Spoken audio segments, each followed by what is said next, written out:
Sa hindi po pag-abala, muli tayo dumulog sa panalangin. Hallelujah. Dakilang Diyos, itong aming dalangin. Patuloy nawa na masumpungan ng bawat isa sa amin ang isang malinis na puso at patuloy na dinadalisay ng iyong salita, Panginoong Diyos, na merong nasa o desire, Lord, na magawa ang iyong sakdal na kalooban at may pamuhay ang iyong salita. Sa gabing ito, sa pamamagitan ng iyong mga salita, ikaw po ang muling mangusap sa aming kalagitnaan at hayaan na ang mga bagay na aming napakinggan noong nakaraang linggo at noong mga nakaraang mga panahon at kahit man po sa awit na aming mga inawit sa gabing ito ay higit naming maunawaan, Panginoong Diyos, kung ano ang kalagayan ng aming mga buhay, ng aming mga pagkatao sa iyong harapan. Tulungan mo kami na maunawaan ng iyong salita sa gabing ito. At ikaw po ang magpala sa bawat isa sa amin at magpuno sa aming mga pagkukulang. Maraming salamat po, O Diyos. Aming dalangin ang lahat ng ito sa mo. Hinihiling sa iyo lamang at sa iyo pong dakila at banal na pangalan aming Panginoong Yesus. Amen. Amen and amen. Ating palakpakan ang Panginoon, mga kapatid. Ituloy na natin yung pagbasa ng ating teksto sa gabing ito. Same text na ginamit natin nung nakaraang Sunday, Matthew 26:41. Sabi dito, "Watch and pray that ye enter not into temptation. The spirit indeed is willing, but the flesh is weak." So, tinunghayan natin nung nakaraang linggo yung tatlong bahagi ng ating pagkatao at kung ano yung ating nararanasan.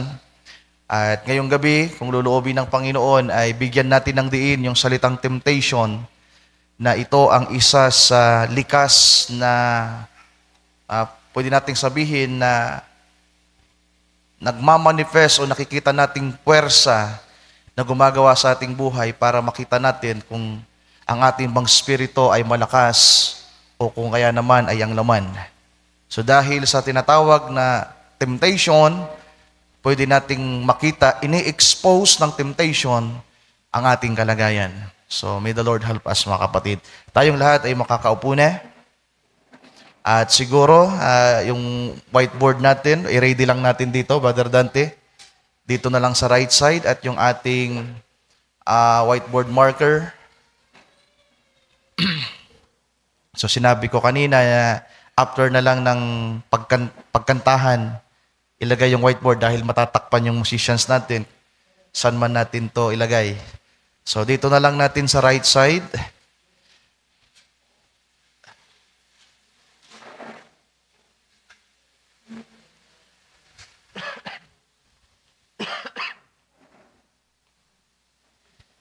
So kahit gabi, balik na rin nyo, Balintoy. Balik na, Brother Dante.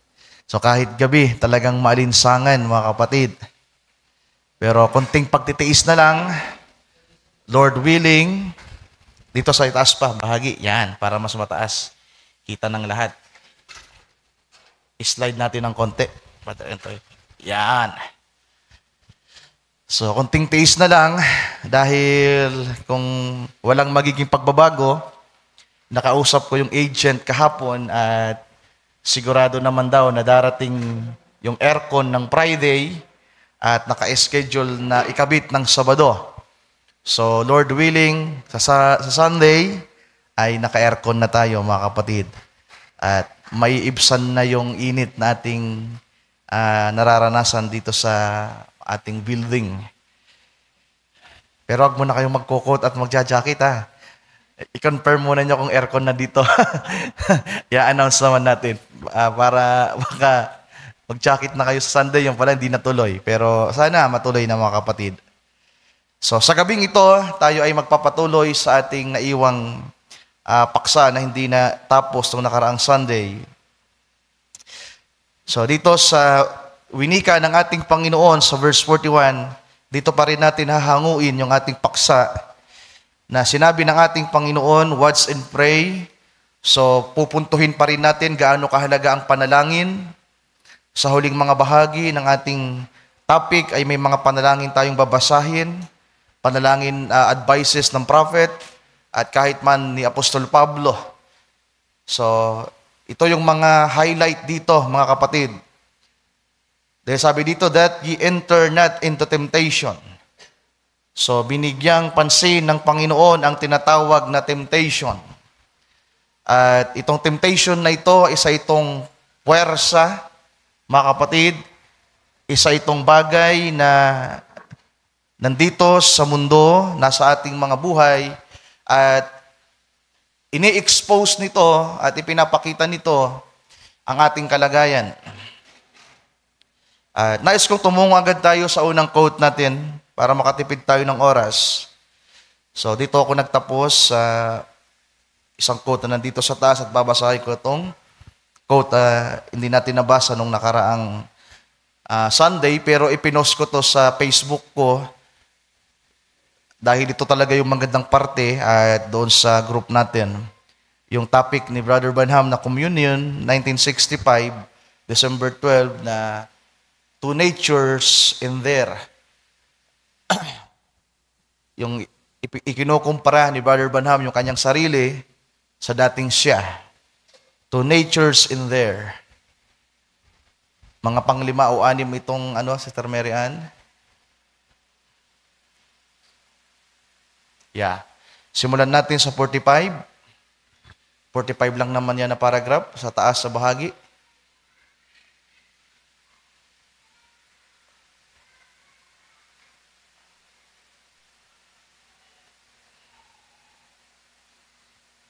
Angat mo lang.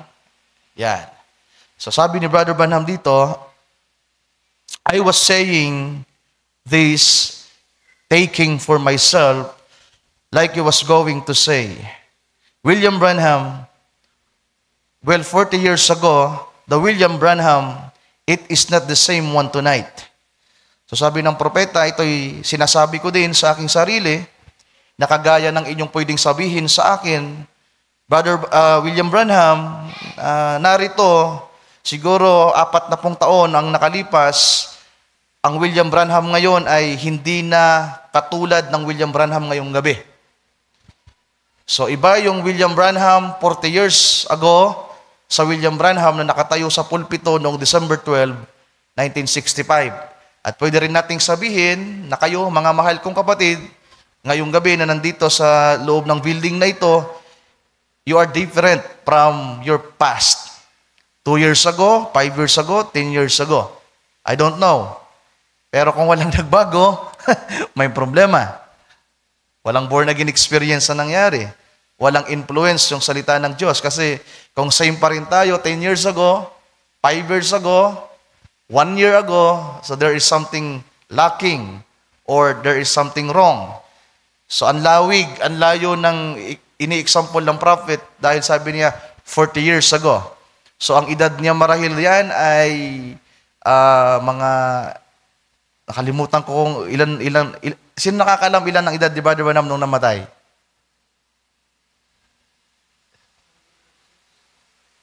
Ipinanganak siya ng 1909. I-minus lang natin. Sige nga. 1965 minus 1909. Ilan yung edad niya? 56. So 1965, ang edad ni Brother Branham ay 56 years old. So 56 minus 40, 16 years old. So yung 16 years old na Brother Branham, young people, ay ibang-iba na daw sa Brother Branham na ngayon ay 56 years old na. At ilang araw na lang, kukunin na siya ng Panginoon sa paksang ito dahil ipinangaral niya ito ng 1965, December 12. At sa pagpapatuloy, sabi niya, if somebody back there would say, William Branham, he was a rank rascal. At kung meron mang babalik dito at sasabihin, William Branham, isa siyang rascal. Isa siyang mataas na rascal. Ibig sabihin, hindi basta-basta. Ibig sabihin, pag sinabing rascal ay yung ugali ay hindi mahinahon, mga kapatid. Yung nakikipag-away, di ba? Kaya nga si Brother Branham, boksingero siya. At mahilig din siya sa baril. At kulang din siya ng pasensya. So, hot-tempered. Yun ang rascal, mga kapatid. Yung ugali na hindi mahinahon. Pwede pa sabihin natin na magagalitin. Rascal. Padalos-dalos. At hindi lang siya ganon, hindi lang siya basta rascal, kundi rank rascal.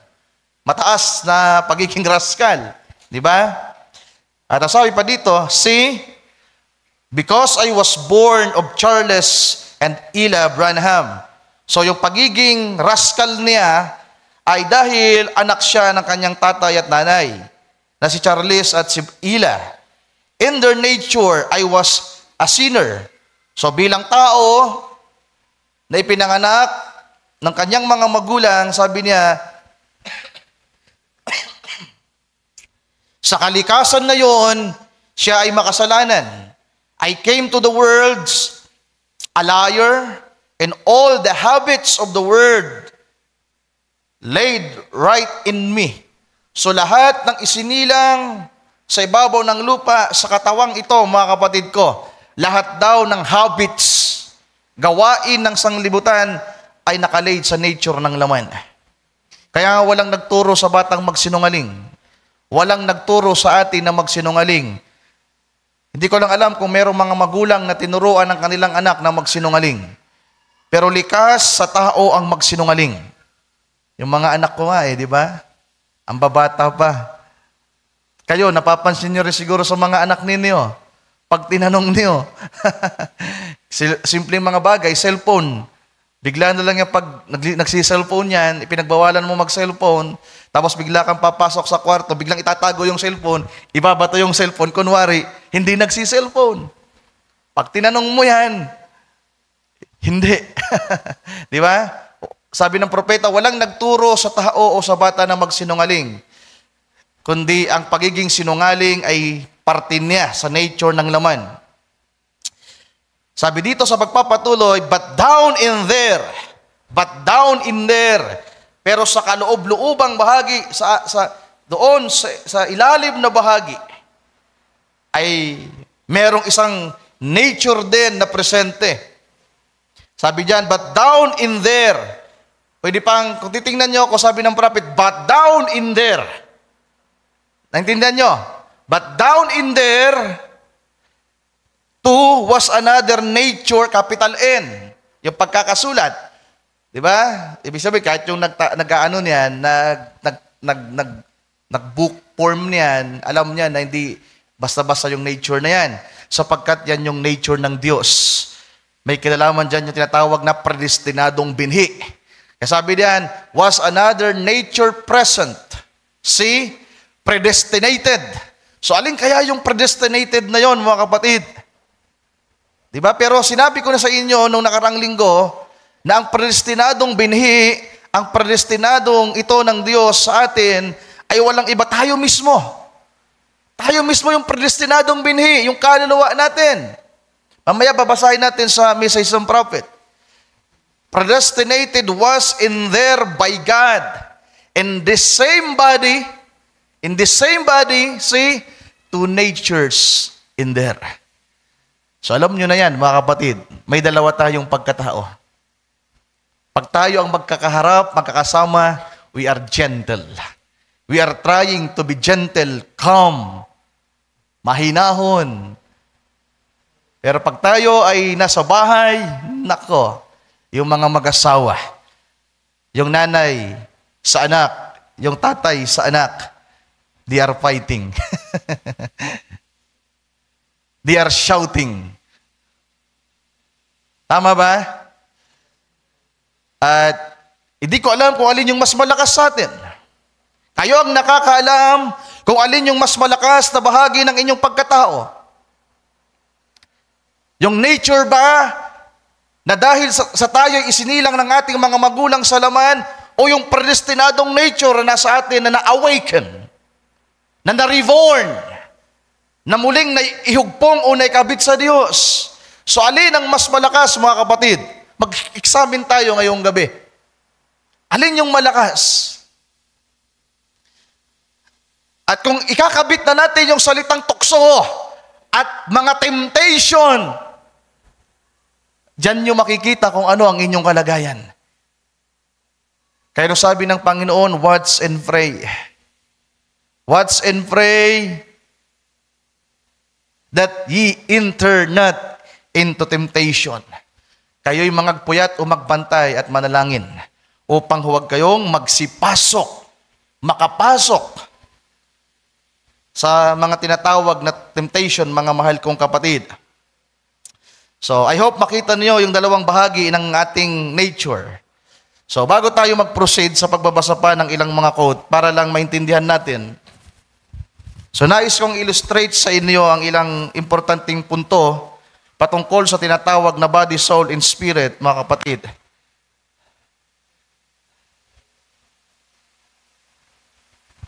Baka permanent yung may... Siguro lahat naman itong marker, no?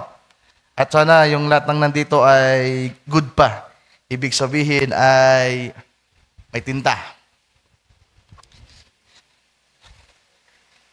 Okay. So i-plus mo nga, Sister Mary Ann, yung 1 Thessalonians chapter 5 verse 23, dahil binanggit dyan yung tatlong bahagi ng tao, napakabanalin or preserve. The God of peace may preserve our spirit, soul, and body. 1 Thessalonians, sabi diyan. And the very God of peace, sanctify you holy, and I pray, God, that your whole spirit and soul and body be preserved blameless unto the coming of our Lord Jesus Christ. So may kinalaman sa pagbabalik ng ating Panginoon. So dati, the way na nag-illustrate tayo ay ganito. Body, simulan natin sa maliit, din sumunod na maliit, din ganito. Body, soul, spirit. At ang propeta, mga kapatid, dalawa ang kanyang presentation dito. Yung isa ay before 1963, bago yung opening ng selyo, at yung isa naman ay after the opening ng seals, opening of the seals. Okay, so before 1963, yung kanyang illustration ay ganito. Ang nandito sa pinakaloob na bahagi ay ang spirit. Parang ganyan. So, same lang. Then soul, body. Then after the opening of the seals, nagkaroon ng pagbabago, daw niya itong ipinapangaral. Ito na yung body, same pa rin. Pero ito na yung spirit, ito na yung soul. So nakita niyo? Kaya mamaya makikita natin na yung spirito at yung kalwa, parehas may function, mga kapatid. So, pakibura na. Brother Jeff, pabura. So, tingnan natin. So, yan yung dati nating presentation. Magdadagdag lang ako ng iba para mas maintindihan natin. Ngayon, ganito, mga kapatid. Isa sa idadagdag kong illustration ay ganito. Sabi sa 1 Thessalonians 5:23, I pray. So, andyan yung salitang I pray. Kaya sabi ko nga, yung pray ay isang mahalagang punto nating binibigyan ng diin at bibigyan ng diin. Sabi ni Pablo, I pray, God, that your whole spirit,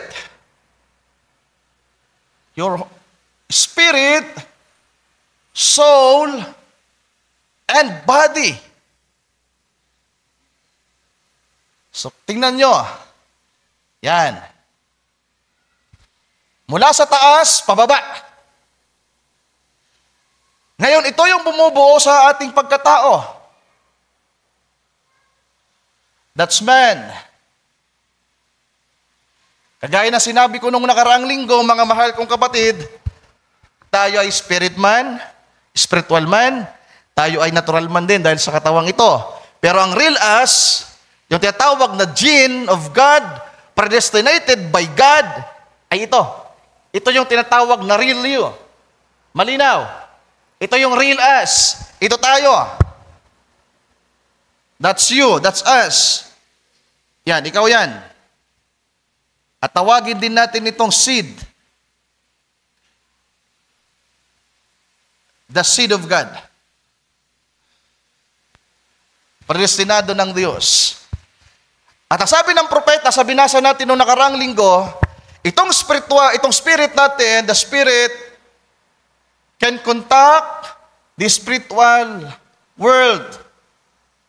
Ibig sabihin, nasa taas na bahagi, kaya madaling maintindihan na itong katawan ay nasa parting baba, lupa, at ang spirito natin ay nasa parting kaitaasan. Ibig sabihin, yung mga bagay na hindi nakikita, the invisible, part. At ito namang laman, the flesh. Ang kinokontak naman nito ay ang mga tinatawag na physical world. Kaya nga ano meron dito mga kapatid? Yung senses nito, seeing, smelling, tasting, hearing, and feeling. Then ito namang spirit, andito yung tinatawag na affection, love yung ginagamit ng prophet, imagination, reasoning, memory, conscience. At itong spirit na ito ay tinatawag itong life.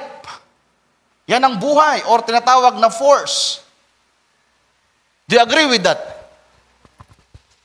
Ang tao, bago linagyan ng Diyos ng spirito, kasi ang tao ay spirito, then, ito yung kaniyang buhay, pero sa halamanan ng Eden, na-mention ko na to, na nung wala pang spirito, nang hindi pa inilalagay dito, sa katawang ito, kasi nahati ang tao sa ganitong bahagi, mga kapatid. Ito yung physical. At ito naman yung tinatawag na spiritual. Hindi pwede maghiwala yan. Kasi kahit wala ng katawan, mamatay itong katawan, sabi natin itong katawan ay bumalik sa alabok, yung kaluluwa mo at yung spirito mo, yan ka pa rin. Kaya nga pag napalitan ka ng katawan, ang tawag na diyan, spiritual body, yung nasa langit. Then ito naman ay tinatawag nating natural. Okay. Nang ang tao ay hindi pa nilalagay ng Diyos ang spirito, yung buhay, sabi doon, hindi pa tinatawag na ang tao ay kaluluwang may buhay. Inanyuan ng Diyos ang tao bilang tao, galing sa alabok, andun na yung binhi, andun na yung kaluluwa niya. Sa katawang ito, kasi may puso na to eh. At ang sabi, nasa puso ang soul. Tama po ba? Nagkakaintindihan tayo.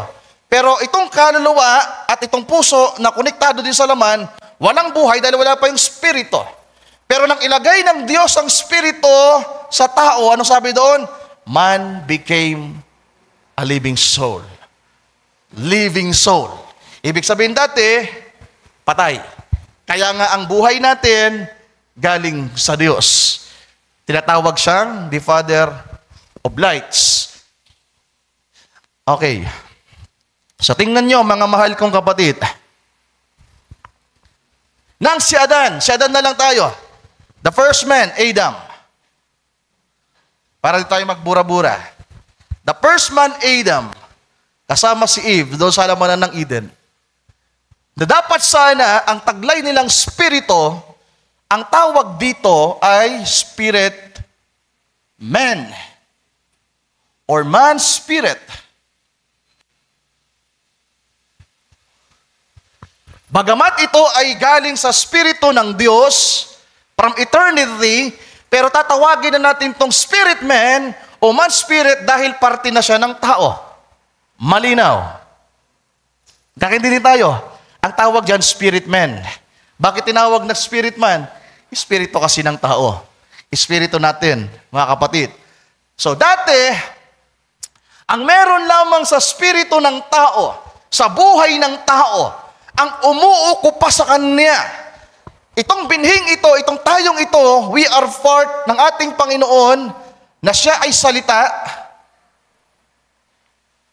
Yung logos na in-express, ang ating Panginoon ay nagkaroon ng kaanyuan. Then si Adan ay express image din, kaya same lang. Yung taglay nating kaluluwa ay parte ng ating Panginoon. Mamaya mababasa natin sa quote ng prophet. Ngayon, Bago ang kasalanan pumasok, mga kapatid, ang meron sa tao ay ang salita ng Diyos. Wala pang pananahanan, walang indwelling, wala tayong makikitang kalapati dito, at wala din tayong makikitang snake dito before the fall. Wala pang indwelling. Hindi pa nananahan ang Panginoon kay Adan sa tao sapagkat merong physical contact. Nakikita, at ito yung mangyayari sa darating na araw. Sa millennium, sa new heaven and earth, hindi na nananahan ng Panginoon sa atin. Bagamat parte niya tayo, pero makakasama natin siya ng literal. At gano'n sa panahon ni Adan, mga mahal kong kapatid, sa halamanan ng Eden before the fall. Kaya ang meron lang sa tao, nakikipag-ugnayan ang tao, his spirit, soul, and body, sa Diyos at sa kanyang salita. Ang meron sa kanyang affection, imagination, reasoning, memory, conscience, ay ang salita ng Diyos. Isang spirito. Ngayon, ang spirito ng Diyos ay, sabi natin, nasa pinakamataas na bahagi, the Spirit of God. Bagamat siya ay meron ng katawan sa persona ng ating Panginoong Jesucristo, pero siya ay eternal na spirito, merong puwersa, merong kapangyarihan na umi-impluwensya sa buhay ng tao.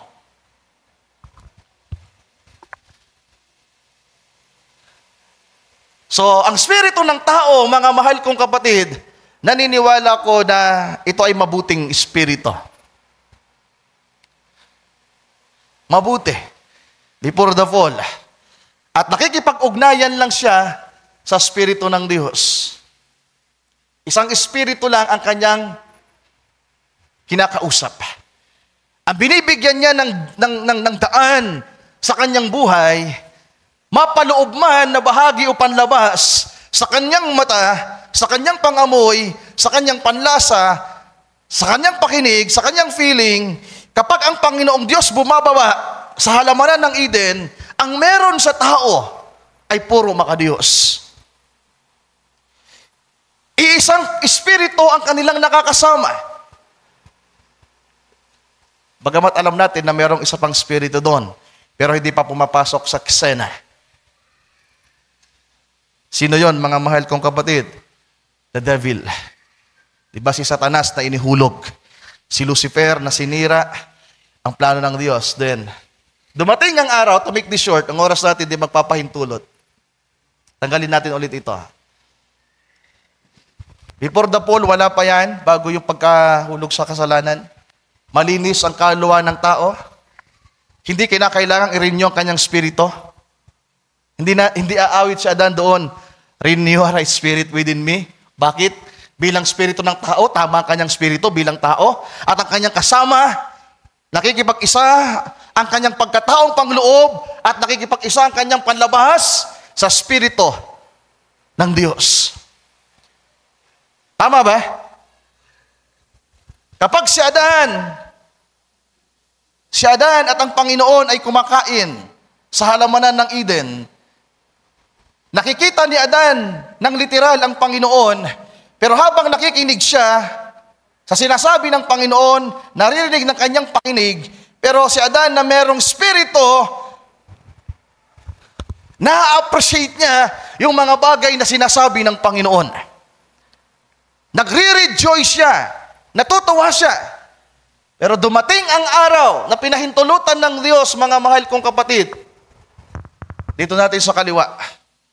Sa kaliwa ninyo, dito. Dito na lang. Dumating ang araw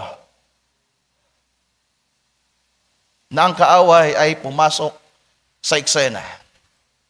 Dito na lang natin. Sa mababang bahagi. Si Lucifer. Diba? The devil. Satan. Espiritu to.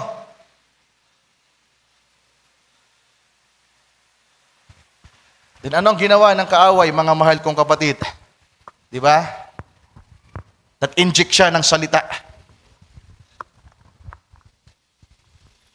Pabukas ka, Brother Jeff.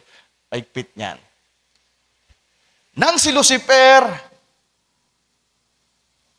ito yung example lang to mga kapatid. Ginamit niya ang serpente. So di ko alam yung pag-drawing ang serpente kung paano. So parang tao na lang. Kasi example lang naman yan.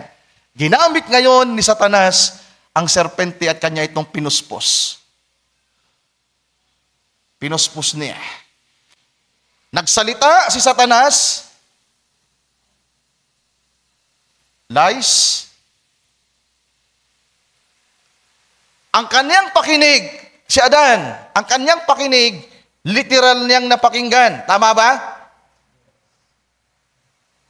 Dahil gumamit ng katawan, itong kaaway, nagsalita siya in verbal, napakinggan ngayon ni Adan. Andun si Eva, nadaya na si Eva, andun si Satanas, then andun na yung salita ng kaaway. Pero kagaya ng sinasabi natin, ang kaluluwa ng tao, ito yung tinatawag na control tower, mga kapatid. Ito yung magdidesisyon kung tatanggapin mo yung narinig mo o hindi. Sa mga cellphone ninyo, may tinatawag dyan na allow. Diba? Pag may mga i-allow nyo ba o hindi? Pag sinabing allow, papahintulutan nyo ba o hindi?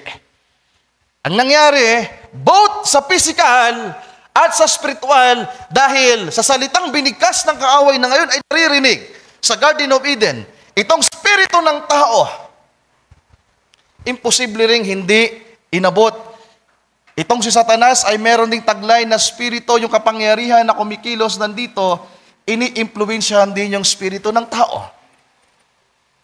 Both the inward man and the outside ay kapwa nagkaroon ng access sa kaaway. The spirit contact the spiritual world, the invisible. Andun yung panganib. Then the physical world, yung katawan, can contact the physical world.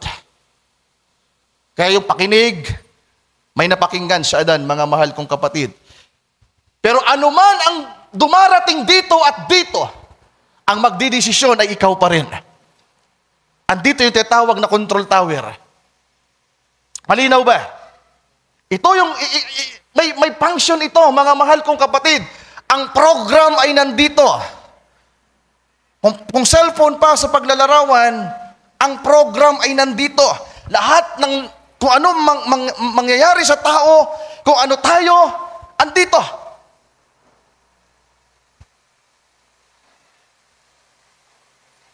Itong spirito, yung tinatawag na force or buhay, pag yan pumasok sa kaluluwa ng tao, saka lang siya magpapunction. Kaya nga itong kaluluwa ng tao, i-relay na natin na hindi sila pwedeng maghiwalay, mga mahal kong kapatid. Kung ito na spirito ay merong tinatawag na affection, imagination, reasoning, memory, conscience. Parang puwersa yan, invisible, hindi yan nakikita, patungo yan dito sa katawan, na dito merong mga receiver dito, mga kapatid. Kaya nga, kung maalala niyo, yung dati kong pangangaral, hindi nagkataon, nakapwa sinabi ng propeta, na ang both spirit and soul merong 5 senses. Before 1963, mga mahal kong kapatid, ang 5 senses nasa kaluluwa. Nalala niyo ba? Sa mga pangangaral ng propeta, binura na natin, before the opening of the seals, ang 5 senses ay nasa kaluluwa. Pero after the opening of the seal, nagkaroon ng pagbabago, daw siyang nagpipreach na yung 5 senses, yung 5 inlets, nandito na sa spirit. Pero para sa akin, nilinaw ko na to. Parehas kasi ito may function. Yung 5 ito, hindi magmamaterialize, hindi ito mai-express kung walang receiver dito. Kaya nga yung imagination ko, naglalaro din. Sa atin lang to. Ngayon, itong invisible na ito, kinakailangan niyang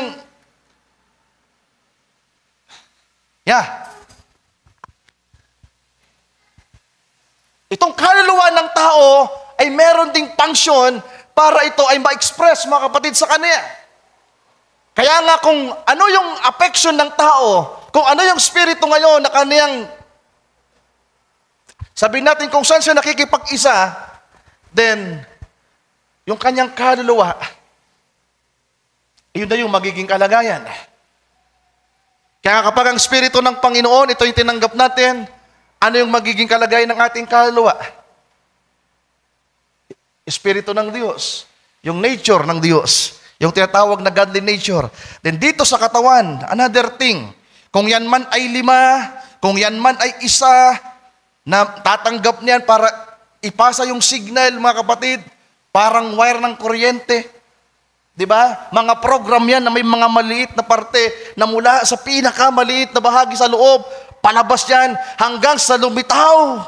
Sabihin natin, makita na dito sa katawan. Kaya nga ang affection, may kinalaman din sa katawan. Yung imagination, may kinalaman na rin sa katawan. Na bagamat totoo, ito'y nasa loob na bahagi, pero kapag komunikta yan sa kaluluwa, at ito na yung naging buhay ng kaluluwa dahil sa spiritong umimpluwensya, ito ngayon yung lilitaw dito.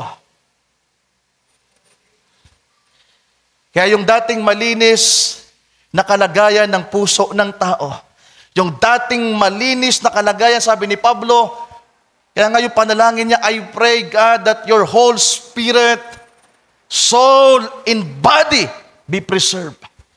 Sapagkat ang lahat ng ito, ng ang tao ay magkasala ng pahintulutan, ng kaaway, mga mahal kong kapatid, ng pakinggan ang salita ng kaaway, ng payagan ng tao. Ang spirito ng kaaway, yung salita na maging parte ng kanilang buhay. Ang tao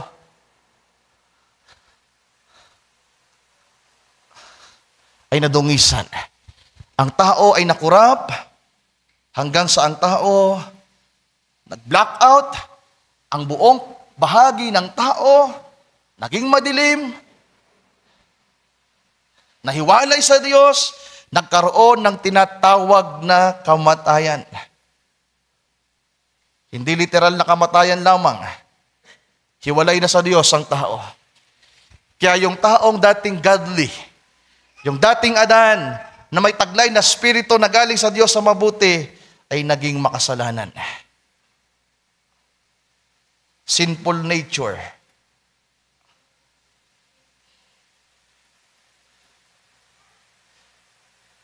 Pero ang tanong, mga mahal kong kapatid, yung godly nature ba natin nawala? Di ba? Yung buhay ba natin na galing sa Diyos nawala? Yung predestinadong ikaw, yung binhi, na may taglay na spirito na galing sa Diyos, na isang araw makikipag-isa ulit sa spirito ng Diyos, nawala ba? Pinalitan ba ng Diyos ang ating kaluluwa? Pinalitan ba ng Diyos ang ating spirito? Hindi. Anong ginawa ng Panginoon sa buhay natin, mga mahal kong kapatid? 2,000 taon, nang siya'y bumaba, nang ialay niya ang kanyang buhay, tinubos niya ang 3 ito. Hindi lamang tinubos ang ating kaluluwa, hindi lamang tinubos ang ating spirito, kundi tinubos niya ang lahat. Kaya lamang yung tinatawag na fullness of redemption ng ating katawan na papalitan, ito yung magkakaroon ng body change, ito yung hinihintay pa natin. Katingnan nyo, mga mahal kong kapatid, sa kasalukuyan, yung taong nahiwalay sa Diyos ng pahintulutan, ang kasalanan na makapasok. Ang tao ay naging makasalanan. Naging marumi ang paraan ng pamumuhay, pero nang tanggapin natin ang Panginoon, tayo kaniyang tinubos, we are redeemed. So malapit na ako magtapos sa aking illustration. Nang tayo tubusin ng Panginoon, ano nangyari sa atin? Ang tawag sa Ephesians 2, tayo ay na-quicken. Quicken. Tinatawag din yan na awakened. Reborn. Born again. Kailan yan nangyari? nang sumampalataya ka sa Panginoon at nang matanggap mo ang Kanyang Espiritu. Nang maranasan mo ang born-again experience, naranasan mo ang quickening power ng Diyos, ang awakening, at ngayon meron kang taglay na makalangit ulit. Na-awaken yung dating godly nature na meron ka na nawala. Kaya ngayon meron na ulit tayong two natures. Na dati ang meron lang godly nature, naging sinful nature or evil nature, dumating ang araw nang maborn again ka, sabi ng propeta, yung mga na-born again, nagkaroon ngayon ng tinatawag na two natures. Okay. Isa lang, dapat ang nature na meron sa mga anak ng Diyos. At ang nature na yan, ang tawag dyan ay godly nature. Pero dahil sa kasalanan, dahil nga ang tao ay nahulog sa kasalanan, mga mahal kong kapatid, nakurap ang ating kaluluwa, nagkaroon ng tinatawag na evil nature. Kaya lang ang tanong, asan na tayo?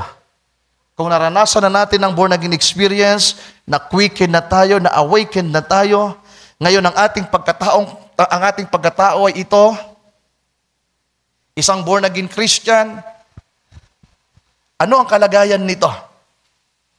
Saan kaya ito malakas?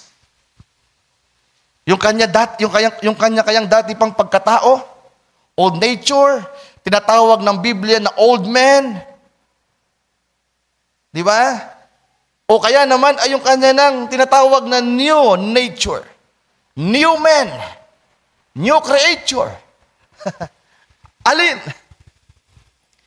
Kaya sabi ng propeta, nang tayo ay humingi ng tawad sa Diyos, nang Kanya tayong patawarin, pinatawad yung kasalanan natin, pero yung nature natin ay nandun pa rin. Nakikita nyo pa rin yung dating pagkatao ninyo. Kaya sabi ni Pablo, bagamat born again na siya, I mortify the deeds of the body, of the flesh. I die daily. Ano muna, Brother Jeff, mamaya kung magkakaroon pa tayo ng illustration, yan mo muna. Basa tayo ng quote, mga kapatid.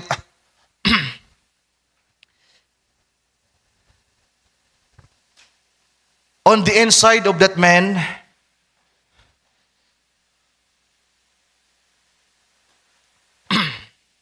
(1965), so halos naglalaro lang tayo sa 1964, 1965, mga kapatid. At itatama ko pala yung nasabi ko nung nakaraan, yung huling quote na binasa ko, yung panalangin ng prophet, na sinabi niya na mahina ang laman, hindi po pala yun 1965. May nakapansin ba? Sir Mary Ann, thank you. So, nireview ko kasi yung preaching ko, 1964 pala yun. So, kung meron mga nakapakinig, lalong-lalo sa mga taga-ibang churches, baka sabihin nila, nagkamali si Brother Ryan, 1965 siya ng 1965, pero 1964 yon. So, isang taon lang naman yung pagitan.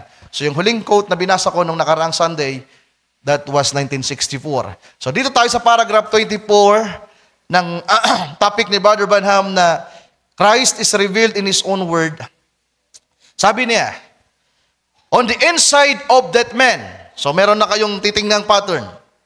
On the inside of that man is called spirit. O, see, andito na. On the inside of that man is called spirit, and he has five senses. Affection, imagination, reasoning, memory, and conscience. So, 1965 yan. Pero 1963 pababa, before the opening of the cells, ikinokunik ng prophet yung five senses sa soul. So, sabi ko nga, hindi yan magkahiwalay. Yung kaluluwa ng tao ay merong outlets. Di ko alam kung tama yung term ko, Brother Chad. Outlets ba yung tawag nito, yung ganito? Na kapag pumasok yung persa dyan, ma-activate. Di ko alam kung na-imagine yun, na-imagine ko. Kasi hindi magpapunction ito kung wala itong papasukan dito. Tama ba? Sasabog to kung mali-mali yung program. Parang electric pan yan. Na kailangan tama yung mga pasunod-sunod yan ng wiring. Yung cellphone, kaya nga, kahit yung cellphone nyo sa loob niyan, mga mahal kong kapatid, ang daming connect diyan. Na kapag meron lang naputol, nagkaroon ng kalawang, hindi na yun magpapunction ng tama. So sabi ng propeta sa pagpapatuloy, think, thought, and love, and conscience. So yung thought, memory yan. Yung love, yan yung affection. Paragraph 25. Now you can think with your body. Hindi ka pwede mag-isip dito. You think with your mind, yung spiritual mo, which is connected sa espiritu at kaluluwa mo. And in there is where too many of Christians only stop. So marami daw na tumitigil na hanggang dyan lang yung mga maraming Kristiyano. And they can, just like the corn in the field, in the wheat in the field, they can be anointed with the same Holy Spirit that the real believer is anointed with. Kung ang taong ito, di ba? Hindi tayo sa Lucifer to. Kung ang taong ito, ipalagay natin na hindi na to si Adan sa illustration natin. Kung ang taong ito ay hindi predestinado ng Diyos,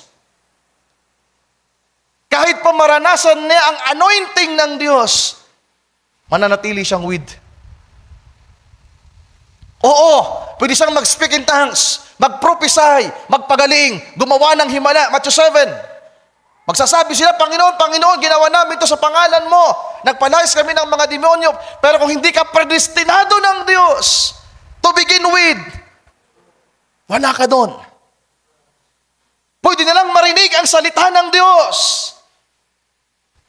May mga taong pwedeng marinig ang salita ng Diyos. Tayo nga, si Adan nga narinig yung tinig ni Lucifer. Yung mga taong hindi predestinado, pwede rin nilang marinig ang salita ng Diyos. Pwede rin silang magpakabanal. Pwede rin nilang isipin, banal sila, matuwid sila. Pero kung hindi sila predestinado, hindi sila kaluluwang predestinado, hindi napili, darating ang araw na may hiwalay sila sa Diyos. Pero ikaw kung predestinado ka, di ba? Kahit naging marumi yung buhay mo, kahit naging makasalanan ka, nagkaroon ka ng dalawang nature, at namamayani pa yung nature na hindi maganda sa iyo ngayon, pero kung predestinado ka ng Diyos, merong kapangyarihan nakikilos sa iyo. It's all about predestination and election, mga kapatid. Ano pa pagpapatuloy? Sabi diyan, but down on the inside of that,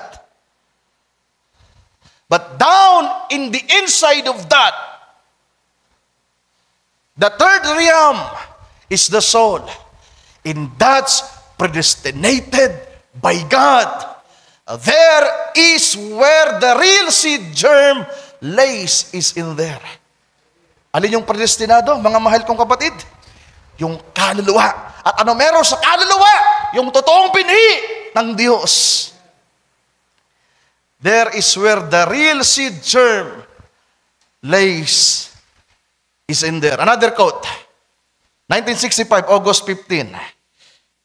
The soul that's predestinated, Sir Mary Ann. My goodness, hindi natin matatapos pa rin to. Gusto ko sanang matapos na sa gabing ito, mga kapatid. Paragraph 160, taas natin ng konti, simulan natin sa 160. May ini-example dito si Brother Bana patungkol sa isang babae. Pakinggan nyo to, mga sister, even to the brothers.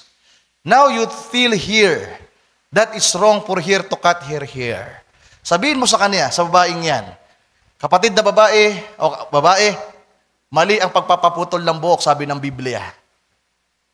Mali para sa'yo na magpaputol ka ng buhok. The Bible says so. It's wrong for her to wear them shorts. Sabi ng Biblia, mali para sa babae na maging maikli ito. The Bible said so. She would say, nonsense. Sasabihin ng babaeng sinasabihan na mali ang pagpaputol ng buhok, sabi ng babae, walang kwenta yan. Walang kabuluhan yan. Why? Bakit niya sasabihin na walang kabuluhan yung sinasabi ng Biblia? Her ultimate is not down in here. In the third man, the soul that's predestinated and sent from God. Kaya kahit ano palang sabihin natin sa mga babae na mali ang magpaputol ng buhok, na kahit basahin mang Biblia sa kanila, hindi kanila papakinggan, Pagtatawanan kanila, magiging katawa-tawa sa kanila na makakita ng mga babaeng nagpapahaba ng buhok sapagkat walang sumasang-ayon sa kanilang loob.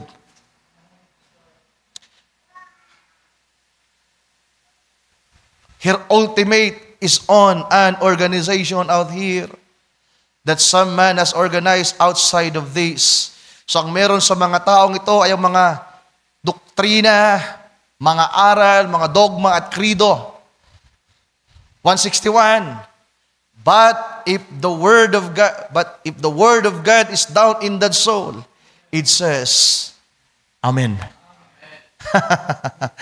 Sister, amen po ba? Meron na bang nagsasabi sa inyo, Amen? Natutuwa na ba kayong magpahaba ng buhok? Pag meron nang umaamin diyan at sumasang-ayon, thank God, you are born again. Na-awaken. Yung kaluluwang hiwalay, patay, ay na-awaken. By faith, sa kapangyarihan ng salita ng Diyos, yung dati naman na banal ka eh. Di ba? To begin with, banal ka. Na dapat sana'y magpapahaba naman talaga tayo ng buhok. Pero dahil nga sa kasalanan, nagkaroon ng sinful nature. Pero salamat, inactivate ulit ng Panginoon yung ating dating kung ano tayo. Awakened. So I hope nakakaintindihan tayo, mga mahal kong kapatid.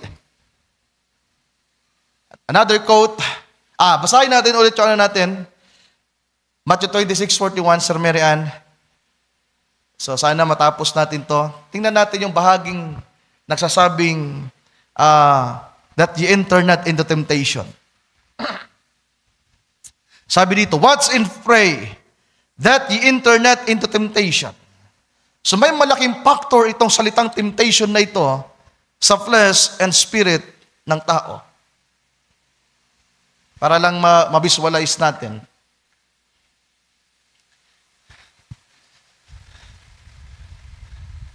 Diba? Meron tayong tinatawag na flesh and spirit. Spiritual, natural, or carnal. Kung hindi pa baptized, hindi pa born again, ito ay pwedeng sabihin natin, it's either natural or carnal.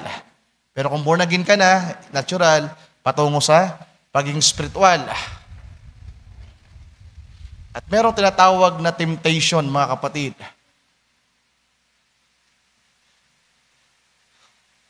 Alam ng Panginoon na yung flesh ay mahina. May kinalaman ito. At ito namang spirito ay may willing na gawin ang kalooban ng Diyos at tanggihan ito. Pero magagawa nating matanggihan ang mga tukso, mga mahal kong kapatid, kung ang ating spirito ay malakas. Pero kahit nga ang spirito natin ay malakas, kahit nga ang espiritu natin ay may ibig, ang salitang ito, ang struggle natin. Saan nga ba humuhugot ang kaaway ng temptation, mga mahal kong kapatid? Sa 1 John, yung general term na lang, pride of life, yung gusto ng tao, makapagpapasaya sa kanya, mga pangarap sa buhay, andyan na yan. Pag-aaral, trabaho, lahat ng pwedeng maging proud siya. Andyan din yung tinatawag na lust of the flesh. Lahat ng magpapasaya sa kanya at yung tinatawag na lust of the eyes. So sa tatlong bahaging yan, mga mahal kong kapatid, alam ng kaaway kung ano meron dyan. Pera, career, babae, lalaki. Mag-enumerate nga kayo ng mga pwedeng itokso sa tao. Brother Jeff. Oportunidad. Brother Gideon. Luxury. Sister Rosel. Food. Yanga. Ang sarap ng pagkain. Sister Jasmine, give one na pwedeng itukso ng kaaway sa atin? Pogi. Ha? Social media, yeah. Modern na tayo.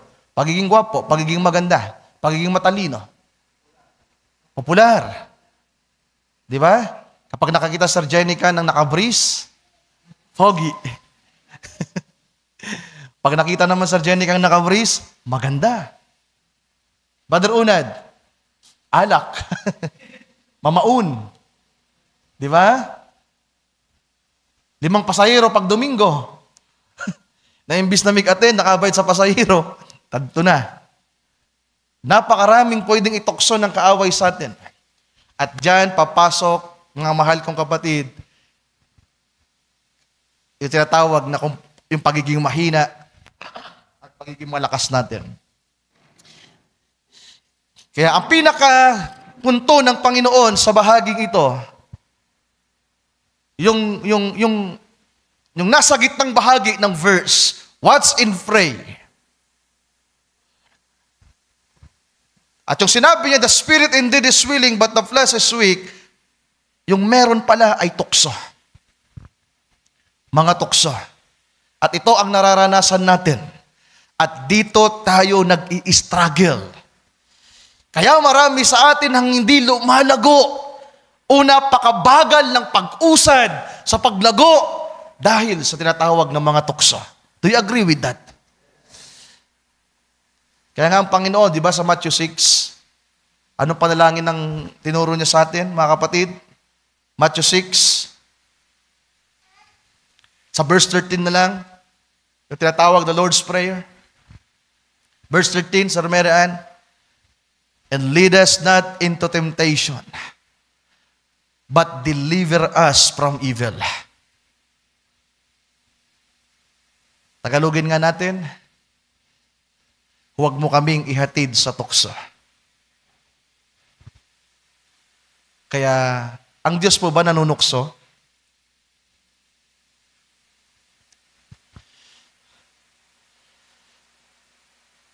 Basahin nga natin ng James, chapter 1,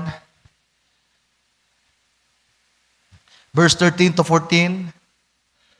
Let no man say, when he is tempted, I am tempted of God. For God cannot be tempted with evil, neither tempteth he any man. Hindi daw po ang Diyos matutukso ng anum... Doon mo lang, Sir Marian. English mo lang. Hindi daw kailanman matutukso ang Diyos ng kasamaan. Pero pwede siyang matukso ng kabutihan. Ano ibig sabihin ng tempt? Ipinapagawa sa iyong isang bagay. Try to pray, Lord, pwede niyo po ba akong bigyan? Diba? Pag sinabing tukso, iniingganyo kang gawin sa iyong isang bagay. At ang Diyos hindi matutokso ng mga bagay na mali. Pero kung tayo makikipag-usap sa Kanya, pwede natin siyang ma-impluwensya ng mga bagay na mabuti na pwedeng gawin niya sa atin. Sapagkat pinapakinggan niya ang ating dalangin. At asabang sinasabi ng kasulatan, ang Panginoon ay hindi nanunukso sa tao. Verse 14, but every man is tempted when he is drawn away of his own lust and enticed. Tagalogin natin. Kundi ang bawat tao ay natutukso pagka nahihila ng sariling masamang pita at nahikayat. Ito na, yung laman. Ang tao daw ay natutukso, tempted, past tense, nadaya na, nakapasok na sa tukso, hindi na iwasan, nang ang namamayani ay ang kanyang laman. At marami sa atin dito ang natutokso at natukso. Sino dito ang hindi natukso? Taas nyo nga yung kamay ninyo. Ang kaaway ay tuso. Even the Lord Jesus, ang ating Panginoon, after niyang mag-ayuno ng 40 araw at 40 gabi, nagbabantay lang ang kaaway, pinagmamasta ng Panginoon na nagpa-fasting. After ng Panginoon na mag-fasting, pumasok si Satanas. Anong ginawa ni Satanas? Tinukso ang Panginoon ng 3 beses. Una, tinukso sa pagkain. Mr. Rosel, no? Ang sarap kumain. Pangalawang tukso, anong tinukso sa ating Panginoon? Di ba? Dinala siya sa templo. Pangatlo, dinala siya sa bundok. At ipinakita ang lahat ng kaluwalhatian. Lahat ng pwedeng magpasaya sa tao. Lahat ng pwedeng magpaligaya sa tao, ipinakita ni Satanas sa Panginoon. Pero ang ating Panginoon ay hindi natukso at nadaya. Pero tayo, mga mahal kong kapatid, yung Panginoon nga, nag-ayuno pa. Tayo, kung kulang talaga tayo sa pag-aayuno, mga kapatid, we are prone sa mga temptation. Hindi ko alam kung sino sa atin dito ang malimit mahulog sa tukso at nasa ilalim pa ng tukso. Kayo ang nakakaalam, tayo ang nakakaalam. Araw-araw, oras-oras tayong pwedeng matukso. Mahulog sa tukso, mga mahal kong kapatid. At hindi ko alam kung sino-sino sa atin dito ang nagtatagumpay at hindi nagtatagumpay.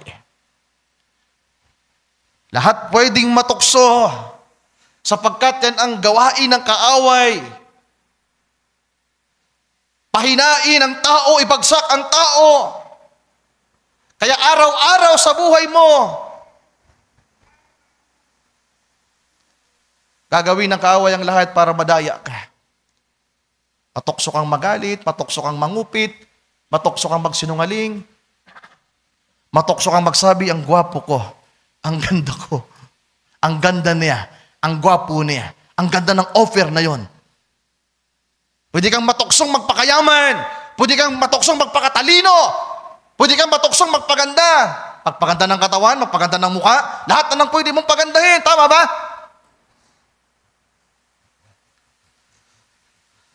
Pwede kang tuksuhin na magalit sa kapatid, magtampo sa kapatid.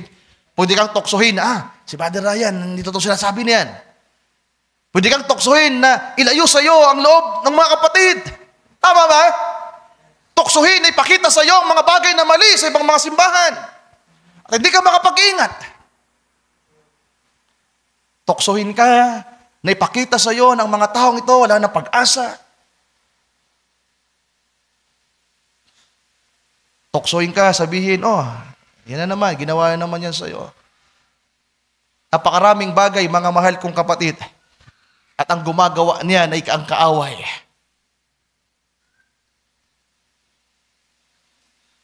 At ang isang tao ay malimit na natutukso kapag siya'y nahihila, nadadala, nahihikayat ng kaniyang laman. Kaya kapag ang isang tao hindi pa talaga malago, mga mahal kong kapatid, prone siya sa temptation. Salamat na lang kung predestinado ka, may assurance ang Diyos sa iyo. Basahin nga natin ang 1 Corinthians, ito familiar sa atin to. Chapter 10, verse 13. Gusto kong bigyan ng diin ang bahaging ito, mga kapatid. Lagi ko nang nababanggit ito pero may nadagdag sa bahaging ito. Sabi ni Paul, there has no temptation taken you, but such as is common to men. But God is faithful. Yan din yung binasa natin sa 1 Thessalonians, chapter 5, verse 24. God is faithful who called thee. Sabi sa verse 23, nawa ang Diyos, I pray na kayo ay i-preserve ang inyong spirito, kaluluwa at katawan. At sabi sa bandang baba, sa verse 24, God is faithful who called thee. Amen. Na siya yung magpipreserve sa atin. But God is faithful, who will not suffer you to be tempted above that ye are able. Tapat ang Diyos na hindi niya papahintulutan na kayo ay matukso, past tense. Matutokso kayo, matatrap tayo sa tukso, madadaya tayo ng kaaway, Pero hindi papahintulutan ng Panginoon na tayo ay matukso, mga mahal kong kapatid, na hindi natin kakayanin. Na hindi natin kayang dalhin ang bigat o pasanin ang mga consequences ng mga pagkakamaling ito. Yung isang tao nga, nakapagsinungaling lang, sabihin na lang natin, si Judas na lang. When Judas committed sin, nang siya'y matempt ng 30 pieces of silver, nang kanya itong matanggap, anong nangyari sa kanya? Nagpakamatay. Anong dahilan ng kanyang pagpapakamatay? Hindi niya nakayanan yung tukso na dumating sa kanya. Tama ba? E tingnan nyo si Zacchaeus. Natukso na mandambong, tama ba? Manloko sa mga tao. Kumuha ng pera. Si Pedro natukso rin. Na ipagkanulo ang ating Panginoon. Pero ang kagandahan, mga mahal kong kapatid, yung tukso na dumating sa kanila, nakayanan nila. Bakit? Alam ng Diyos ang kanilang kakayanan. At tutulungan sila ng Panginoon na dalhin ang bigat. Pasanin ang consequences na nandun. Isipin nyo na lang, sa dami ng mga temptation na dumating sa atin, gaano na karaming pagkakamali ang nagawa ninyo dahil natukso kayo. Pero bakit andito pa rin kayo? Na pwede sanang magmukmuk na lang kayo, mag-guilty, ma-depress, ma-stress. At sasabihin nyo lagi, hindi ako anak ng Diyos, hindi ako anak ng Diyos. Sinungaling pa rin ako ngayon, nakakupit pa rin ako, nakapagsinungaling pa rin ako. Kung walang spirito at biyaya ang Diyos nasa iyo, mga mahal kong kapatid, kung hindi ka predestinado, babagsak ka. Hindi ka na magpapatuloy. Ang makikita mo yung pagkakamali mo. Yung makikita mo yung mga bagay na nagawa mo hindi tama. Pero salamat, sabi ng Biblia,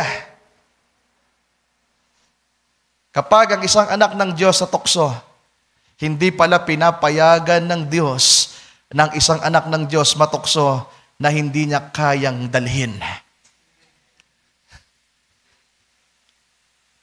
Kaya kapag may nag-backslide dahil natukso, hindi niya kinaya.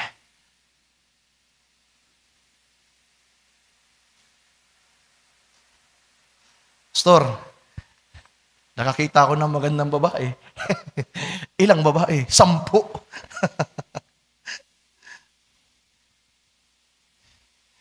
Kuha dito si Brother Junior. Di ba? Brother Richard. Brother Billy.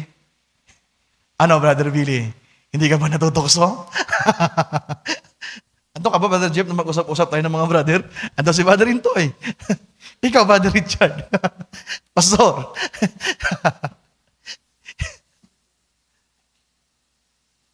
Naalala niyo yung kwento ni Brother Sunny sa SM? Sino nakakaalala ang kwento ni Brother Sunny? Taas ang kamay. Sa Wilcon. Hindi ko nababanggitin. Pero salamat, kapag predestinado ka. Mamaya babasahin natin sa JNB. Ano ba meron dyan, mga kapatid?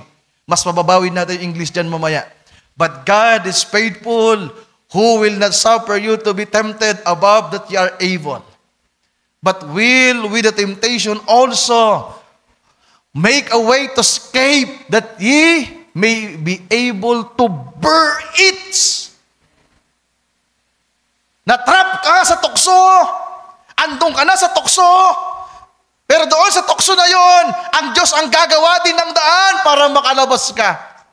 At para magawa mong dalhin, na kahit alam mong natukso ka, na alam mong nadaya ka, meron kang malinis na konsensya, wala kang guilty feeling sapagkat ang iniisip mo, pinatawad ako ng Diyos. Mahal ako ng Diyos. Kahit gaano pa karami ang nagawa kong pagkakamali. Mararamdaman mo yun sa puso mo kung predestinado ka. Di ko alam kung nakakaintindihan tayo dito, mga mahal kong kapatid. Gaano na rito ang natoksa sa pera.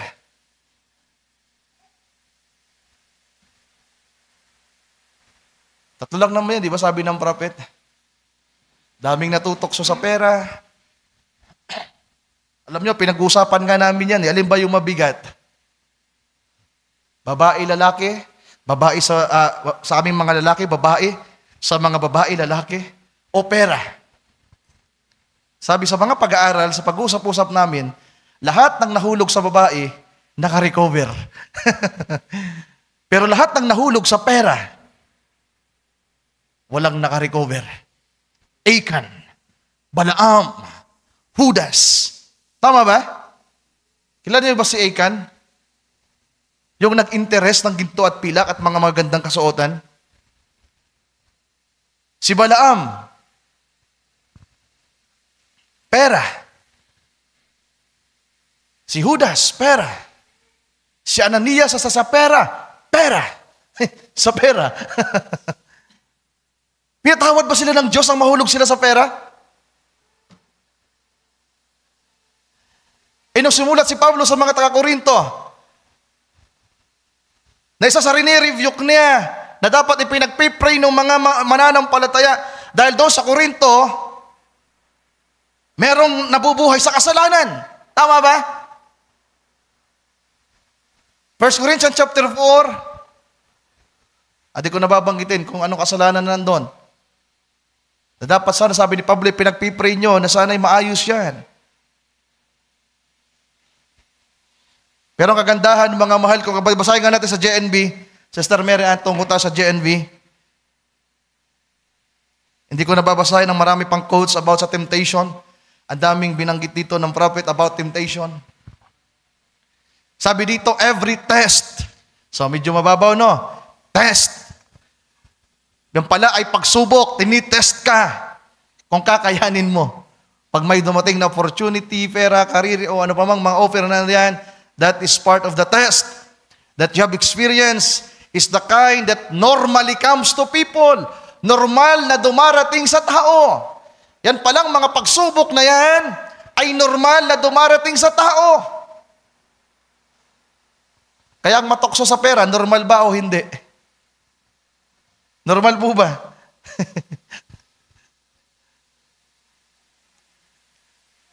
But God keeps His promise and He will not allow you to be tested beyond your power to remain firm. At the time you are put to the test, He will give you the strength to endure it and so provide you with a way out. Pwede ba nating palakpakan ng Panginoon, mga mahal kong kapatid?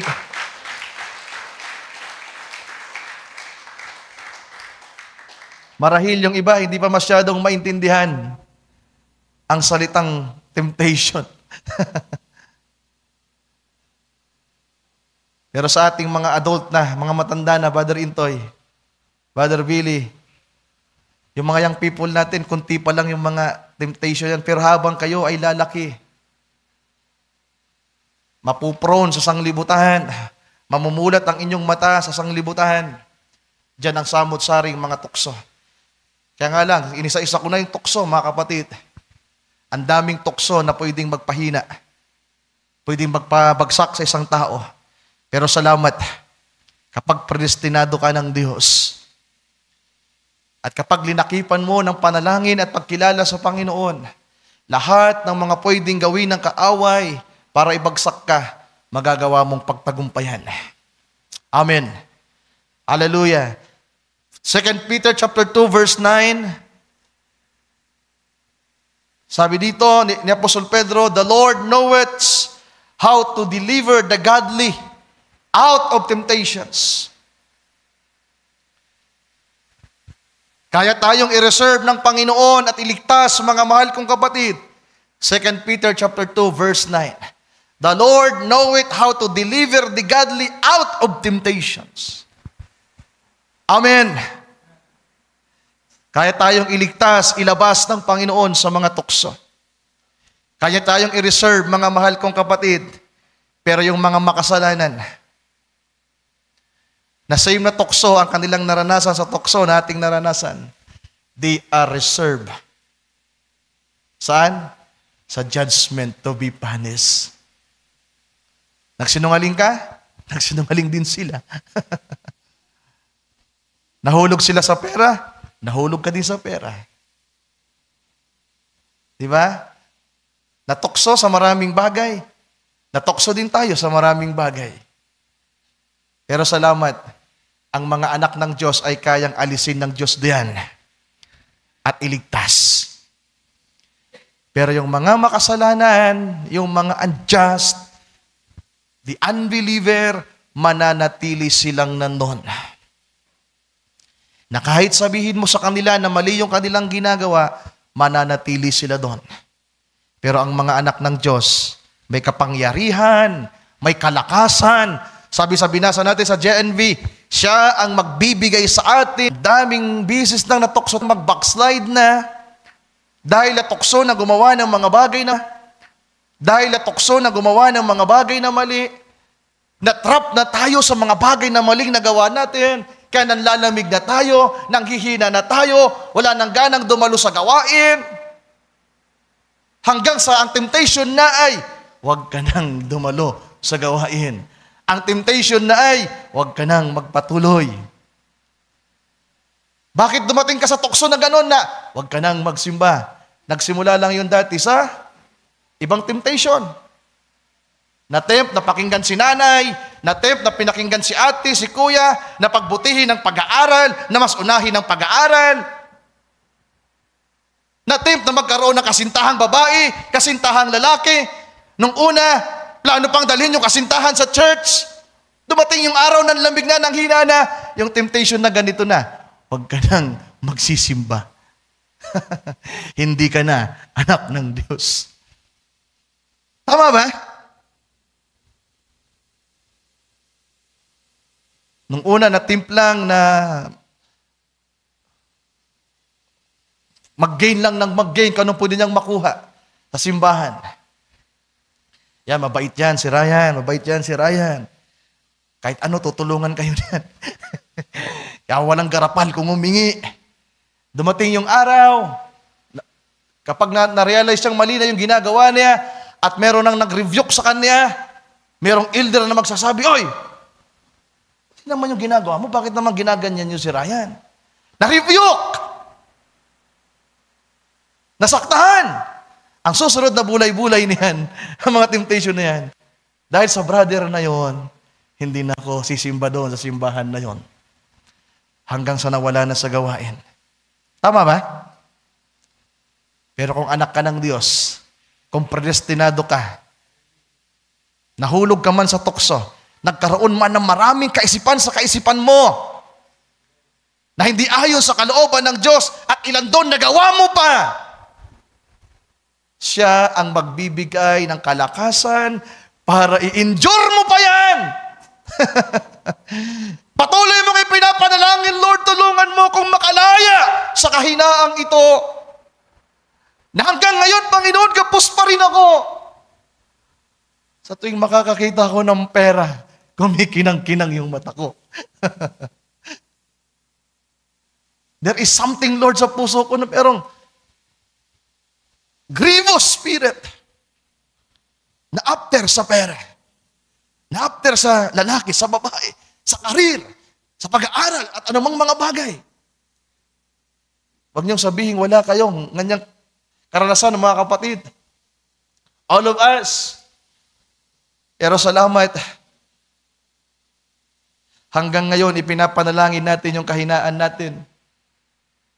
Ipinapanalangin natin na tayo palayain ng Diyos to deliver us.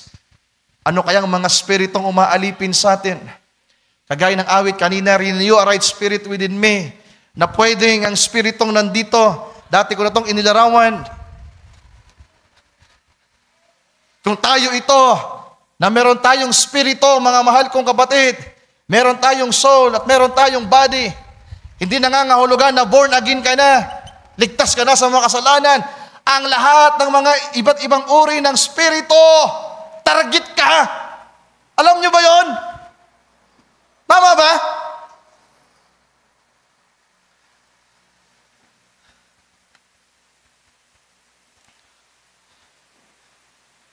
Kahit nga yung mga pagkaantok, laziness, pagiging tamad, spirit yan. May buhay yan, may force yan.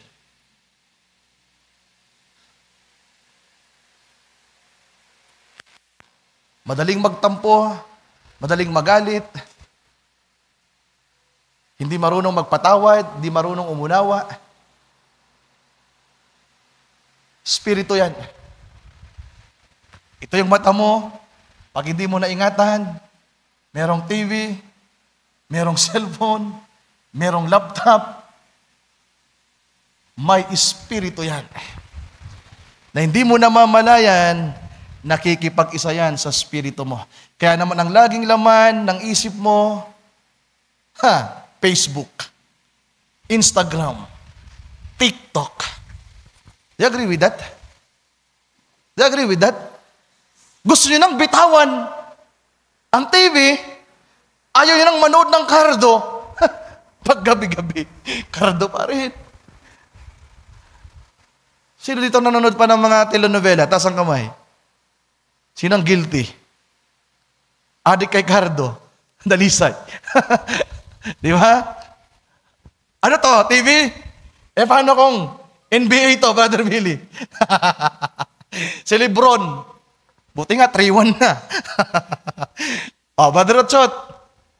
Temptation ba yan? Yung gayahin mo si Lebron, paano magdakdak? Kahit di ka naman marunong dumakdak, nagiging mangmang ka. Kunwari, dadakdak ka. Tingnan mo nga sarili mong baba-baba mo. Pag may makakita sa'yo, ginagaya mo yung move. May mga nagbabiral ngayon ng mga baliw, di ba? Nakita yung mga baliw. Baliw talaga. Sino nakakakita ng mga nagbabiral na video? Baliw na nagbibilyar kunwari. Doon sa gitna ng kalsada. Talaga naman. Brother Ryan, addict dati sa bilyar. Nasa gitna ng kalsada, nagdi-dribble. Kasi nga baliw. Wala sa tamang katinoan na pag-iisip. Yung mga cellphone na lang ng mga young people, even to the adult. Gaano nyo ba kadalas hawak yung cellphone ninyo?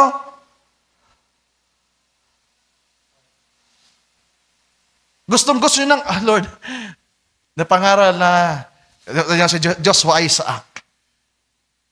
Hindi na ano yon? Hindi na mag-EML. Kasi na-impluwensya ng salita ng Diyos sa youth camp. Wow, thank God for that. Na-impluwensya yung kanyang spirito ng mga bagay na makalangit. Di ba? Word of God ang umimpluwensya. Then, kahit paano, magkakaroon yun ng power. Pero kapag hindi ulit nakapag-ingat, na-try ulit na magbukas ng ML. My goodness, ML na naman yan. Ilang beses ko na bang ayoko nang manood ng basketball? Isinumpa ko na yan. Pero lagi pa rin tayong nauuwi na yan. There is something na nahahatak kasi yung spirito natin. Yung kaluluwa natin. Yung pastor nga, habang nasa simbahan kami, nangangaral yung foreigner. Sabay sabi sa, talo ang Golden State. My goodness. At habang nakikinig sa pangangaral, tulala na. Dahil iniisip niya, yung kupunan niya, talo. At ako na-experience ko din yan dati. Kapag ang kupunan na gusto ko ay natalo ng madaling araw ng linggo, adik may mga laban po ang NBA na alas 3. Inabangan ko ng alas 3. Bago ako nagbulay-bulay, natalo. My goodness. Parang ayoko ng mangaral. Diba? Anong tawag dyan mga kapatid? Temptation. Si Payintoy dati, alak, di ba Payintoy? Isang baso lang yan. At kapag nakainom na,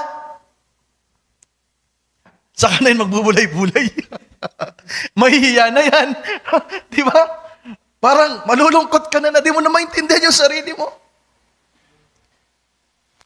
Pero salamat, bakit nandito pa rin tayo? Ilang beses tayo nahulog sa tukso, sa iba't ibang uri ng tukso. Lust of the eyes, lust of the flesh, pride of life. Hindi natin gustong magpatuloy siya ang may gusto. Ulitin ko, hindi tayo ang gustong magpatuloy. Siya ang may gusto na magpatuloy tayo. Siya ang magbibigay ng lakas sa atin para tayo ay makapagpatuloy. Pwede ba nating palakpakan ng ating Panginoon, mga kapatid?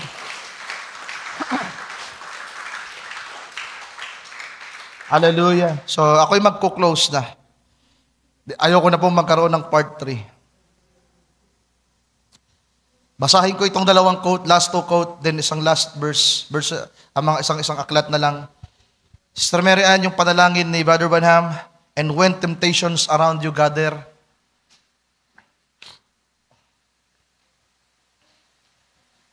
Ito ang ganda. Last two quote, and when temptations around you gather. Hindi yan.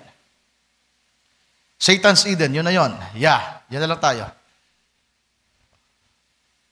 Yeah. Meron siyang inaawit, meron siyang kinukuhang verse ng kanta. Then sabi ng prophet, and when temptations around you gather. 1965, ang topic ni Brother Branham, Satan's Eden. Ano meron sa Satan's Eden? Alin nga ba yung Satan's Eden? Alin yung Satan's Eden? Di ba? Ang mundo. Pati yung isip natin. Ang mundo. Ang kasalukuyang mundo ang Satan's Eden. At ano meron sa Satan's Eden? Puro tukso. Puro panunukso. Puro pandaraya. Kaya sabi ng prophet, kapag ang mga tuksong ito ay nakapalibot sa iyo, these things of Satan's kingdom, ang mga bagay na ito ay nasa kaharian ni Satanas, nasa sanglibutan. At kapag ang mga tuksong ito ay pumalibot sa iyo, nagtipon-tipon na nakapalibot sa iyo, just breath that holy name in prayer. Ulitin ko. Kapag ang lahat ng tukso ay nagtipon-tipon, halos lahat na ng tukso ay nandiyan nang nakapalibot sa iyo, sabi ng ating Panginoon, watch and pray. Pray. At ang simpleng advice ng prophet, just breath, huminga ka sa panalangin at bigkasin mo ang kaniyang pangalan. Andiyan pa ba kayo? Bigkasin mo ang kanyang pangalan. That's all. Then walk away. It works. I've tried it. Just believe it now. Cause it will work. Just breathe His holy name in prayer. Alam nyo sa panaginip ko, ilang beses na ako nakapanaginip, mga kapatid, na tila ba nababangungot ako. Yung panaginip na talagang meron kang kinakalaban sa panaginip mo, gusto kang patayin. Sa panaginip lang yun nangyayari. Kadalasan. At para bang, kapag may gustong pumatay sa akin sa panaginip, di ko alam kung na-experience nyo din yan. Doon sa panaginip, wala akong ibang ginagawa, banggitin at tawagin ang pangalan ng Panginoon.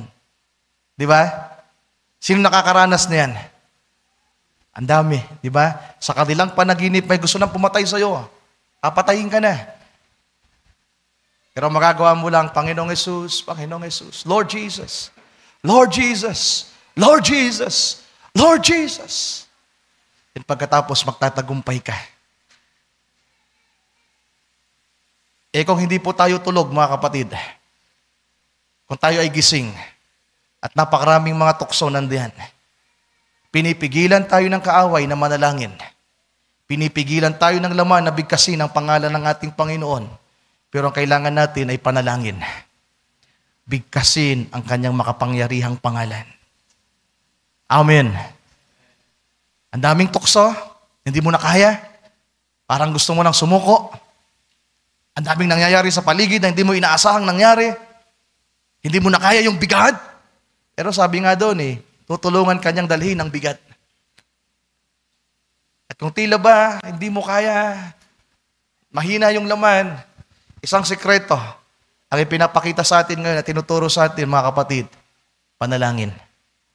Hindi man ganon kahaba ang inyong panalangin, manalangin kayo na tinatawag ang Panginoon.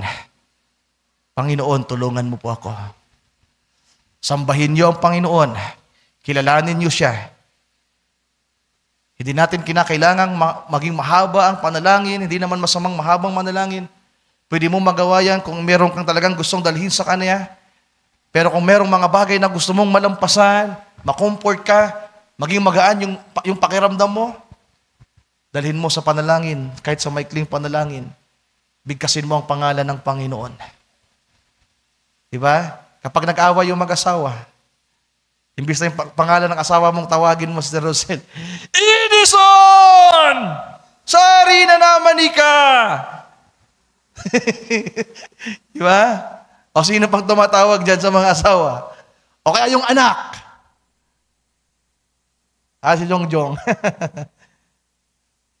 Imbis na matim ka na patawagin yung pangalan nila na merong halong galit, tampo, irritable na spirito, ang pangalan ng Panginoon. Pero wag mong tatawagin ang pangalan ng Panginoon. Paano mo tinawag si Edison? Di ba? Lord Jesus. Lord Jesus. Lord Jesus.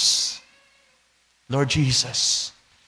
Kahit hindi mo banggit ang gusto mong sabihin, nakikita ng Diyos ang kalagayan mo. Nalalaman niya ang kahinaan mo, nalalaman niya ang pinagdadaanan mo. Tawagin mo lang siya. Sabi ng prophet, just breathe that holy name in prayer. Amen. Hallelujah. So meron pa sana akong quote, mga kapatid, isisend ko na lang to sa group. Kasi itong quote na to, napakahaba. Last quote natin, napakahaba. Isisend ko na lang to sa group. At ang babasahin ko na lang itong wika ni Pablo. Ephesians chapter 3 at tayo magtatapos. Ephesians 3:4-10. Tapusin natin sa panalangin. Nagsimula tayo sa panalangin na turo ng Panginoon, watch and pray. At tapusin natin sa panalangin mismo. Anong panalangin ni Pablo sa Episo 3:14 hanggang 17?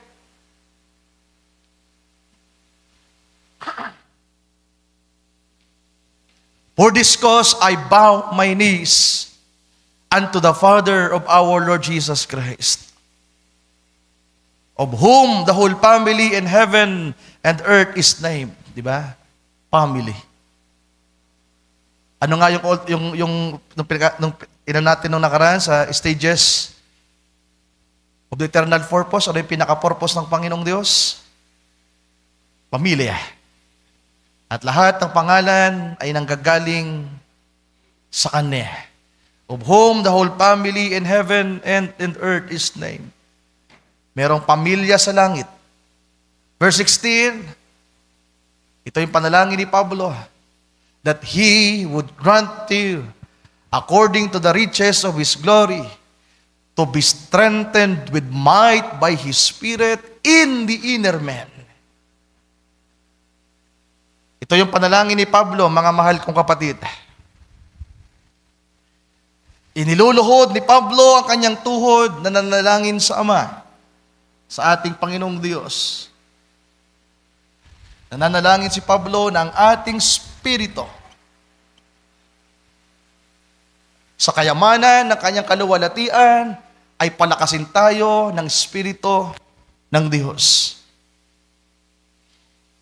That Christ, verse 17, that Christ may dwell in your hearts by faith, that you being rooted and grounded in love. Can we say amen to that? Na si Kristo ay manahan sa inyong mga puso. Itong kaluluwa at spirit natin, iisa yan. That's spiritual man. Manahan ang ating Panginoon. At hayaan na yung nasa spirito natin, yung unang nandyan sa spirito, yung affection, ang magiging naroon ay ang pag-ibig ng ating Panginoon. Can we say amen to that, mga kapatid? Ating palakpakan ng ating Panginoon. So tayo ay tutungo sa konklusyon, mga kapatid. Taglay natin ang dalawang nature. Ang laman ay nandiyan, Ang tawag dyan ng Biblia, the old man, the flesh, the lust of the flesh. Pero salamat, yung taglay nating buhay din ay inawaken na ng Diyos. We are awakened, we are quickened. At dahil doon, mga kapatid, merong nauuhaw, merong nagnanasa, na tayo ay maging banal. Diba?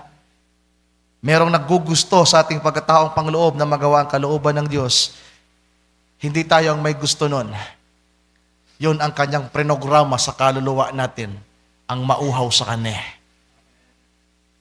God program our hearts, our soul, na hanapin siya. Nahiwalay lang tayo, pero dumating ang araw na ibinalik ng Diyos ang dati nating kalagayan. Nirestore niya ang nasirang program sa tao. At yung programa na yon ng Diyos na sa ating kaluluwa, sa ayaw at sa gusto mo, yun ang magpapunction. Kakauhawan niyan ang salita ng Diyos. Sapagkat ang iyong kaluluwa, ang ating kaluluwa ay prenogram ng Diyos sa pasimula pa para sa Kanyang salita. No matter what. Ang kailangan ng kaluluwa natin, ang kaisa at kukumpleto sa kaluluwa natin, ang kailangan niyan ay ang salita ng Diyos. Kung kaya't ang kaluluwa na itinalaga o predestinado ng Diyos, nauuhaw yan at nagugutom sa salita. Sino sa atin dito ang nauuhaw at nagugutom sa salita ng Diyos? Amen. Tayong lahat ay magsitayo, mga kapatid. Hallelujah. So I hope nakatulong kahit papano. Mahina ang laman. The blessed is weak. Dahil sa kahinaan, natutokso tayo. Ang daming tukso na kung minsan ay hindi natin kayang pahindian. Hindi natin kayang i-resist, mga kapatid. At nakikita natin yung ating sarili na andun na tayo. Nakalubog na tayo sa mga pagkakamali. Sa mga pagkukulang. To the young people, prone kayo sa tukso. Sa mga nag-aaral. Yung pride of life, andyan na yan. Lust of the eyes, lust of the flesh, andyan. And even to the adults. Hindi tayo exempted, mga kapatid. Lahat ay prone sa tukso. Ang ganda ng advice ng Panginoon sa atin. Watch and pray. Ano yung babantayan natin? Yung sarili natin. Bantayan natin ang ating laman. At ipanalangin natin sa Diyos. Watch and pray. The spirit indeed is willing, but the flesh is weak. Pero salamat, may mga itinalaga ang Diyos, may mga predestinadong kaluluwa na nakaprograma ang kanilang kaluluwa na maranasan ang kalooban ng Diyos, ang perfection. Hallelujah. At ito yung dahilan kung bakit tayo nakakapagpatuloy, mga kapatid. Ilang beses na nating inisip na umayaw na. Tama ba? Para bang sinasabi natin, hindi ko na kaya. Parang hindi ko na kaya. Yung panalangin natin sa Panginoon, ganun na, Lord, hindi ko na kaya. The way na tayo'y nag-iisip, na naiimpluwensyahan na ng kainaan, ng pandaraya, ng kaaway, para ba ang nakikita natin ay wala ng pag-asa.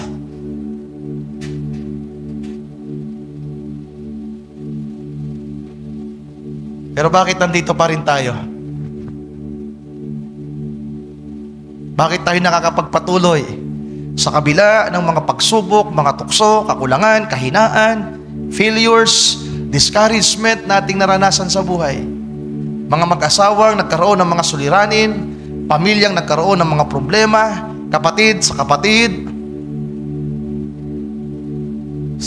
churches to churches, di ba? Sa trabaho, nagkaroon ng problema. Ilang beses nang nagkaroon ng problema, ng hina. Pero bakit nakakapagpatuloy tayo? Isa lang ibig sabihin nun, mga mahal kong kapatid, sa ayaw at sa gusto natin, makakapagpatuloy tayo dahil programa ng Diyos na makapagpatuloy tayo. Hindi ito sa Kanya na may ibig o sa Kanya na tumatakbo. Ito'y sa Diyos na pumili at nagtalaga. God by election. Hallelujah. God by election. Kaya napakapalad ng mga tao at sana isa tayo doon sa mapalad. Hallelujah. Tayo manalangin, mga kapatid. Ayoko kayong masyado pang abalahin. Gusto ko mang magsalita pa ng magsalita. I-encourage pa kayo. Maawit pa tayo. Pero I will leave it to God. Nagawa ko ang aking maliit na bahagi. I will not rely to myself how good I am, gaano kaganda pang mga sasabihin ko, gaano karami pang kanta nga awitin natin. Sapat na ang salita ng Diyos at tinig niya na mangungusap sa inyo na dadalhin kayo sa pag-uwi sa mga tahanan na baon-baon ng kanyang salita. God bless you, my beloved brothers and sisters. Tayo manalangin. Dakilang Diyos, salamat muli sa gabing ito. Salamat po sa pagpapahintulot na ang mainam na paksang ito ay aming mapakinggan at mapag-aralan. Salamat po sa iyong mga salita, Panginoong Diyos, na patuloy na ginagamit mo upang makakuha kami ng mga paksa na aming pagsasaluhan, upang makita, O Diyos, ang kalagayan namin at ipakita sa amin kung ano kami sa iyong harapan, at higit sa lahat, Lord, kung ano ang layunin mo sa buhay ng bawat isa sa amin. Salamat po sa pagpapakita sa amin kung ano kami bilang tao sa ibabaw ng lupa. Na bagamat totoo, nakikita namin ang aming mga sarili na may mga pangangailangan, Panginoong Diyos, sa mundong ito. At nakikita ang impluwensya ng lupa na gumagawa ang bawat isa sa amin na kung minsan tila ba kami ay nalalayo sa iyo at nasa mga panghihina at panlalamig. Pero salamat sapagkat hindi lamang kami nabubuhay bilang isang pisikal na tao o natural na tao, sapagkat sa pasimula pa kami itinalaga mo na mga spirito at kaluluwa, dakilang Diyos, na bahagi mo. Salamat sa buhay na taglay namin at salamat higit, Lord, sa iyong mga salita. Dalangin ko, Panginoon, pagpalain mo ang aking mga kapatid, pagpalain mo ang bawat isa sa amin, at ang mga salitang aming napakinggan, Panginoong Diyos, ay patuloy na pagyamanin mo, hallelujah, sa kaibuturan ng kaluluwa at puso ng bawat isa sa amin. Sa mga pagkukulang namin, Panginoon, muli naming idinudulog sa iyo na ikaw po ang magpuno. Sa mga panahon na kami ay pumasok sa tukso at nadaya at nagkamali, patuloy namin itong inihingi ng paumanhin at ng tawad sa iyo. At salamat, Lord, sa kabila ng napakaraming pagkakamali na aming nagawa, na kung wala ang iyong biyaya, kung wala ang iyong salita, Panginoong Diyos, at kung wala ang iyong kapangyarihan na gumagawa sa buhay ng bawat isa sa amin, ay pwede kaming malugmok, Panginoong Diyos, sa mga kasalanang ito, manlupaypay at manghina, at tila ba ang aming mga puso ay dinadagukan ng kasalanan. Pero salamat, ang aming kumpiyansa ay hindi nakasalig sa aming sarili, kundi sa ginawa mo para sa amin, sa pagtutubos, Panginoong Diyos, at pag-aalay mo ng iyong buhay para sa bawat isa sa amin. Maraming salamat po, Panginoon. Sa iyo ko po lubos na pinagkakatiwala ang lahat. Kung may mga pagkukulang man ang sino man sa amin sa gabing ito, ikaw po ang patuloy na magpuno sa lahat ng ito. Lord, tulungan mo po ang bawat isa sa amin. Ikaw po ang higit na nakakaalam ng kalagayan namin. Individual, Lord, by family, bawat pamilya, tila ba kami lang ang nakakaalam kung anong aming pinagdaraanan. Between husband and wife, parents to their children, and to the individual, Lord, na kapatid, na bawat isa amin kung anong aming kalagayan, kami lang ang nakakaalam. Amin itong ipinagkakatiwala sa iyo. Maraming salamat po, O Diyos. Hallelujah. Dalangin namin ang lahat ng ito sa mo. Inihiling at ipinagkakatiwala at tinataas sa iyo lamang. At sa iyo pong dakila at banal na pangalan, aming Panginoong Jesus. Amen. Amen. And amen. Ating palakpakan ng Panginoon, mga kapatid.